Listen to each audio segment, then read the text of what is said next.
Hey, what's up, YouTube fam? It's your boy Kamo coming back with another reaction video for you. Today we got Patrice O'Neal owns the room and gets serious about comedy. Patrice, I've reacted to a few of his other videos, and he's just a great comedian, gone way too soon. But he was always a big advocate about being able to go out there, like go past the line that you're supposed to go to try and find how to make a joke work. Like basically, it's like if you offended people, sorry, my eyes itching. I don't know why. But if it's like if you are offending people, as long as that's not your intent, like you might offend people when you're trying a new joke because it takes time and you gotta go past the line to find out where the line is, basically is what I'm gonna say. So he was a big advocate of like, look, if someone crosses the line because they're trying to be funny, but they in doing so they offend people, like you can't string them up for that. You can't demand that they apologize for it and not do it again, because that's how you find out how to make something funny. There's so many jokes that are hilarious today, but when the comedian was first trying it out and building it and carving it into what it became, it might have offended people. It might have not been funny. It might have been straight up offensive, but you have to do that to find the funny. And he was always a big advocate for that. So I'm assuming that there's going to be something to do with that because it says he gets serious about comedy. So thank you for suggesting this, guys. I love Patrice O'Neal. Get this going. That there would be change with Obama in office. We love magic, man. We don't like talking reality. That's why I never really fell for the whole thing. We like, that's why people think ancient dishwashers have predicted the end of the world in 2012, man. I don't believe in that. Ancient dishwashers. The apocalypto, goofy little short dude. I don't believe in it. You feel this though? You feel this. It's just like, ooh, because I said ancient dishwashers. But let's be honest, that's some funny shit. But predicted the end of the world. Bob, you got a fucking joke about something about the end of the world, nigga? Jump in, Roseanne. I don't know. I hate hope.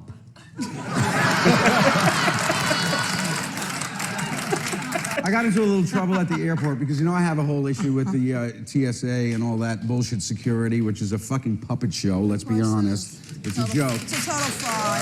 Well, I've spent a little time in some small windowless rooms because I don't want to be complacent, because complacency is the problem. People just go, oh, well, that's the way it is, and well, that will be the way it is. So, but then, I got to make a flight because every year or two I have a gig. So I just was hot under the collar one day. I was traveling a lot, and they started with the bullshit, and I got a little hissy fit, and the guy goes, hey, I'm just doing my job. And I said, oh, yeah, where's the last time I heard that? Oh, yes, Nuremberg. And boom, right into the little room. But I'm always afraid they'll go up my butt. Like, when they take you, and I was like... Where do you fly?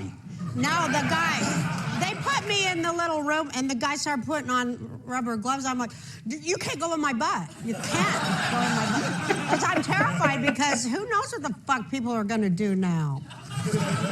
Here's my problem with that whole thing. A fat black bitch that is at the motherfucking gate, right? I mean, Patrice, she's can awful. you name, just say her name?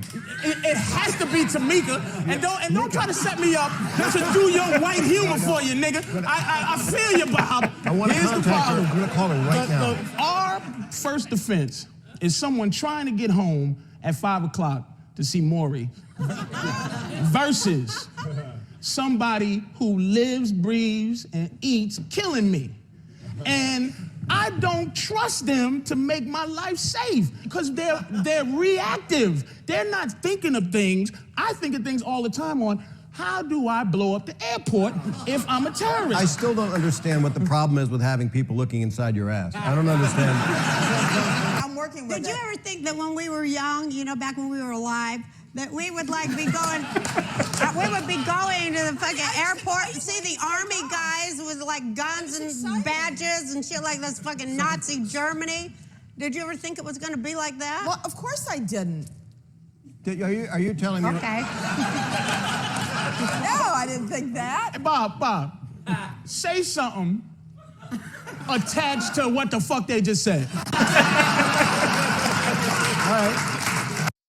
He's so he's so good. When he senses a pattern in somebody, if he senses, oh, this person always make joke about this, or this person always adds a tag to somebody else's joke, he's gonna spot it and he's gonna call you out on it. That's exactly what he's doing to Bob right now. Oh, poor Bob. Okay. What can come out your ass after that? Let's figure it out. Some chewing gum, nigga. What's coming out your ass, Bob? Throwing this. Will you fucking... First thing, I have never had the N-word thrown at me more. Really? I like saying nigga. I want to use it. do I. Exactly. So it's not, and this is the thing. I love the motherfucking word, right? And not because I love to say call anybody a nigga. I call white women nigga. It just, I like that word. Why do you like that word? Can I ask? Because black people ain't getting no money for slavery. We ain't gonna get reparations. What we did have is language. We got to say anything we want, the way we want, which is the reparations, which is the fact that I can say cracker all day and everybody goes, but because that was my payoff. As a black man, I get to say what the fuck I want to white people anytime I want. So are we fucking even yet or what? I think that maybe it's for women that it's dangerous to have anything but a right-wing opinion. I think it goes like this. Black women can say anything they want. White women can say 95% of the things they want. Black guys can say the next level of things they want. And straight white dudes can't say nothing. I want to ask Rosie about this. Speaking of women taking risks. Oh shit. Yeah, I got in a little bit of trouble for that, too. That is fucking It's so hysterical. funny. It's so funny, but like, I'll You are tell so you. out there, Rosie. I'll tell He you. looks like Hitler in the picture. Don't I look like Just Hitler? like Hitler, like you have his Thank face. you. Thank you. Check out my fucking Hitler shit. It's Hitler. These are little gingerbread Jews, aren't they? Yeah. It's like a Jewish woman, and she's dressed up like Hitler, and you know, he's in drag, Hitler, and he's baking cookies, and he's really proud of them, but also he's looking off into the horizon because he has a dream.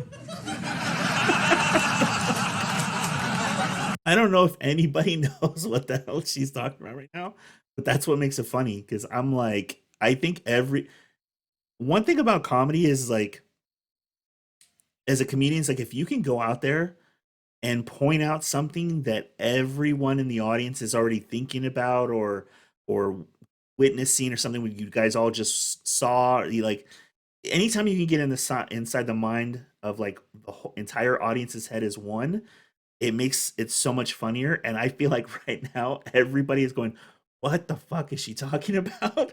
And so it's almost like whoever speaks first is going to get the laugh. It was for Heeb magazine. It was their Germany issue, and who better a symbol of Germany than Hitler? And now, what did your detractors have to say about Oh this? my God, you don't want to piss off Jews. Even if you're a Jew, don't piss off Jews. Nobody pisses off Jews worse than Jews. Yeah, all Jews hate each So other. That's Jews true. went crazy over this, understandably. Yeah, and I don't see understandably. It really pissed me off because they're like, you're making fun of the people in the ovens. Well, I'm not making fun of the people. You kind of are, though. I kind of am not. I mean, let's be honest You here. say Only that. thing would have been worse if you made the cookies skinny. Wow. No, that's so not right. People ask me who my favorite comedians are. Is Richard Pryor and George Carlin. She ended that by saying that's so not right. Like what she did was way worse than what he just said, in my opinion. Okay, and this is my opinion, guys. You guys are entitled to your opinion, but in my opinion, what she did was way worse than what he just said about them. He should have made him skinny. I didn't look at them and go, that's what I could do. Right. I looked at them and said, I'm funny, but I can't do that. Sorry guys, I kind of cut off what he said in the beginning, but I remember it. I feel the exact same way that he feels about comedy. It's like when I was younger, first of all, I didn't even know, I never thought that I could ever do stand-up. Like I didn't even know that was a thing you could pursue. Being honest with you guys. It wasn't until I was almost 30 that my one of my closest friends was basically telling me like, I think you should try stand up. Nowhere up until that point in my life had I ever thought about it. Anyone ever suggested it? Nothing. So that being said, when I was a kid, I've always loved stand-up comedians. I've always loved stand-up comedians. I mean, I think the first one I ever saw that I can remember was Howie Mandel. But I mean, because we had HBO when I was a kid, so it was like Howie Mandel, Sinbad, George Carlin. Like these were some of the first people I ever saw do stand-up. Point being is I never saw a comedian on stage and was like, oh, I bet I could do that, or I think I'm as funny as them. Like I've never thought that. I've always been like, oh, I think I'm funny, but I ain't nowhere like near that level. So I like I don't deserve to be on that stage. Um, which is kind of what it's making him sound like, kind of what it sounds like he's saying. And I'm like, I 100% feel him on this. You know what, Now Jay? people watch comedy and go, shit. They also inspire I can do that shit. Oh, 100% true. I was 100%. hilarious. There is so many people that I've met, unfortunately. I've met good people that did bad people, but I've met people that didn't think this way as well. But I've met a lot of people that did think like, oh yeah, like what? Because like you'd be like, so what made you start doing stand up? And they would go like, because I kept seeing these people on TV, and I'm like, well, I'm funnier than them, so I might as well do this. And it was like, oh shit, like even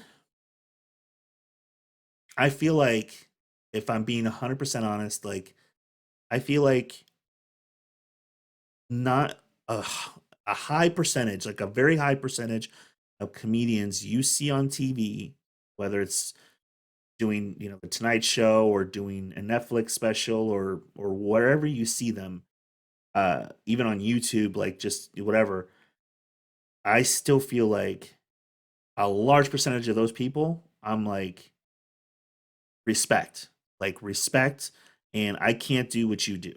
I can't do it the way you do it. I can't do it as good as you can do it.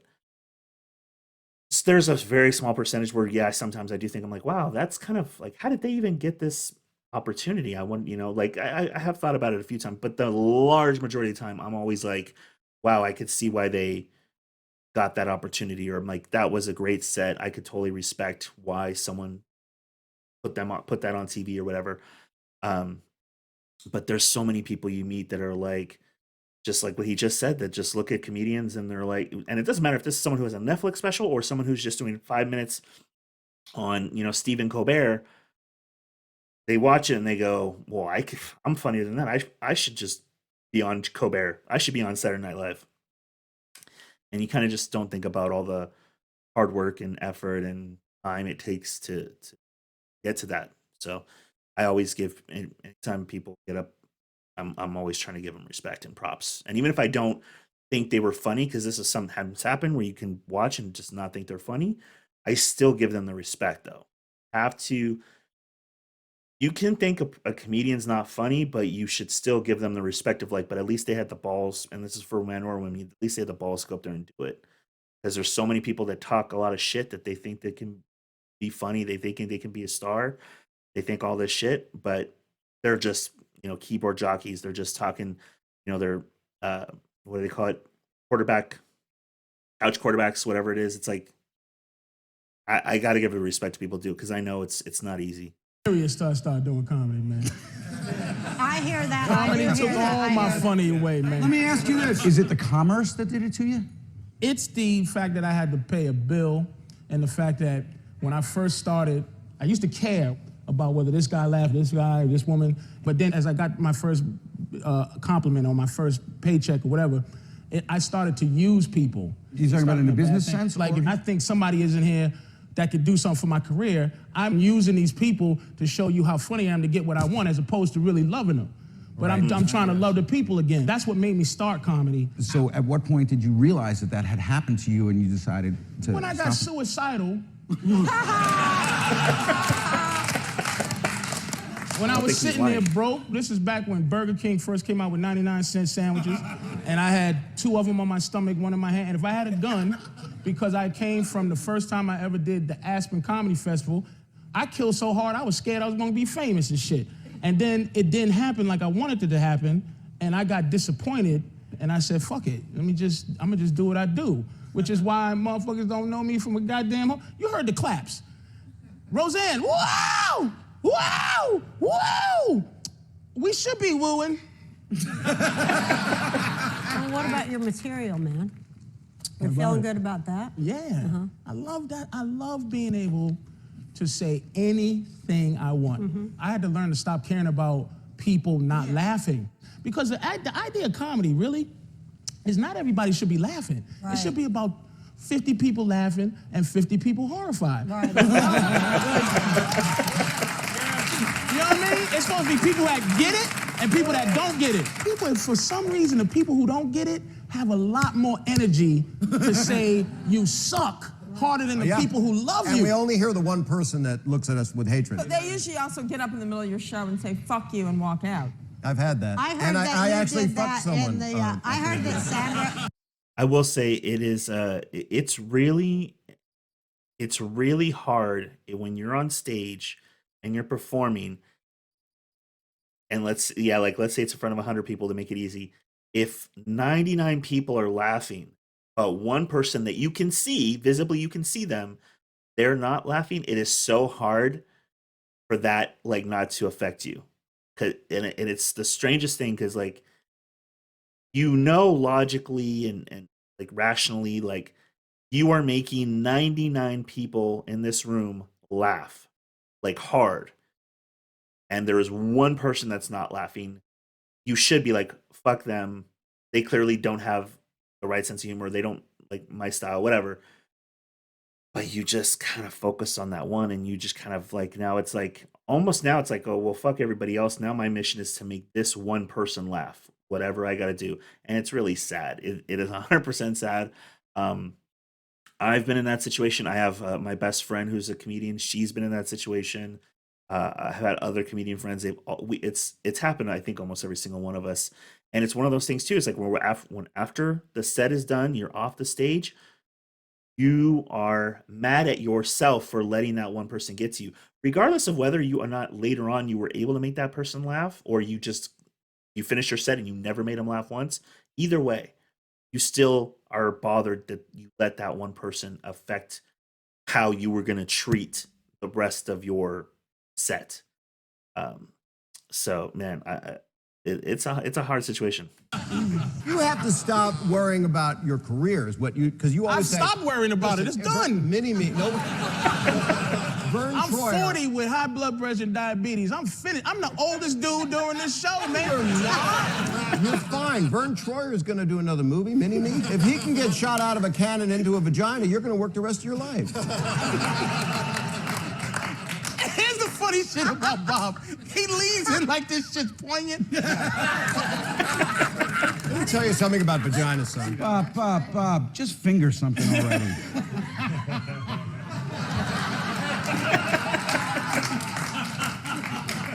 With all due respect, as a friend, my suggestion, I have 3 daughters. You weren't trying to fix them up? No, I'm suggesting... Wow, man, you really are cool. I knew this was going to go there. What I'm telling you is you got to get outside yourself. Everybody has to get out of the narcissistic, and I'm a big narcissist. Right. What I'm suggesting to you is have a child. First thing, it's 7 true. minutes, but a child will give you a projection it's outside 7 of minutes? 7 minutes of material immediately. Oh, okay. But it's panel. It's what you need to do though is get outside yourself. They do bring Congratulations, They Mr. give you Saget. It's a type 20. Don't say tight about my child. But I'm saying if you get out of yourself and not make it about you and have a kid is a thing that does give you hope. Bob, I have 3 noble, I understand what you're amazing, saying, but it also makes you go, when they go, Patrice, you want to do Celebrity Fit Club? If I have a kid, I go, yes. If I don't have a kid, I go, nah. By Celebrity Fit Cup, Patrice means Full House.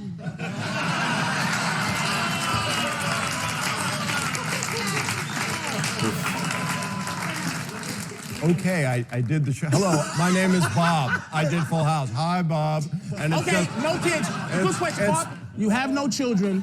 Do you do Full House and do you do America's Funniest Home Videos if you didn't have any kids? And I'm not disrespecting, but I'm asking you that. Do you want the answer? Yes. The first thing I did, it took me 8 years of hosting at the Comedy Store and the Improv in town and working clubs and trying to get a job. And then the first thing I got was a Richard Pryor movie, Critical Condition. I went and did that and then never thought I'd work again. I did just have a baby. And I wanted to be on a sitcom forever. And the producers of it saw me in the Richard Pryor movie, Critical Condition, and that's why they hired me. So I wanted to be on a sitcom. So the answer is, would I do it over again? This is the path. You go through the doors that open.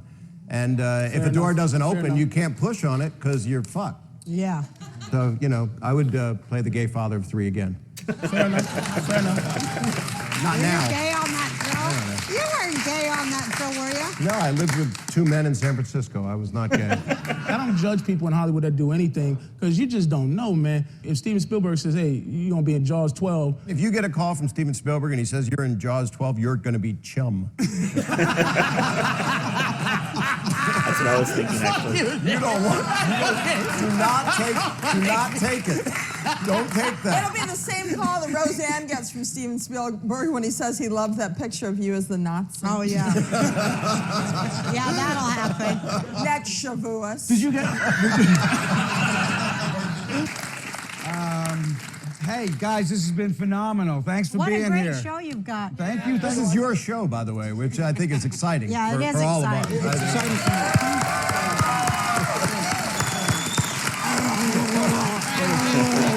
Stroke the shaft.